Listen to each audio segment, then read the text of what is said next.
Bonjour à tous. Eh bien, nous sommes de retour après une courte pause pour une nouvelle édition de la mini-librairie. Et cette semaine, c'est Christiane Gauthier qui est notre invitée. Bonjour Christiane. Bonjour Hervé. Qui a eu envie de nous partager un coup de cœur littéraire pour un personnage historique du XVIe siècle. Quel est-il, Christiane ? Il s'agit de Guillaume d'Orange-Nassau, appelé Guillaume le Taciturne. Et pourquoi alors tu peux nous montrer le livre, voilà, Guillaume le Taciturne, là c'est une statue sur le mur des réformateurs à Genève.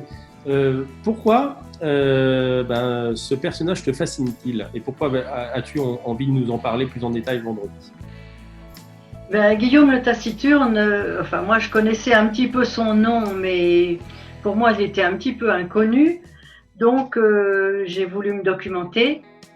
Et il se trouve que c'est un homme de la Réformation qui, à mon avis, a été vraiment en avance sur son temps, parce que c'était un homme de la tolérance, un homme de la discussion, de la diplomatie, dans une époque où c'était vraiment les extrêmes qui étaient au pouvoir, en quelque sorte.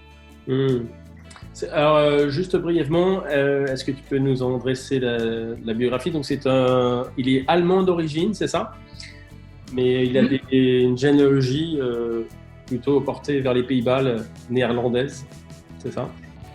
C'est-à-dire qu'il est né en Allemagne, mais en fait, quand il a eu 11 ans, il a hérité d'un lointain cousin qui est décédé à la guerre. Et ce cousin était très riche et avait notamment le comté d'Orange et différentes principautés. Et donc c'est lui qui a hérité de ça. C'est comme ça qu'il s'est retrouvé à aller aux Pays-Bas. D'accord. Et donc il a joué un rôle quand même primordial dans notre religion quand même, hein, on peut dire ça. Dans notre religion et puis dans les Pays-Bas, il est considéré comme le libérateur du pays.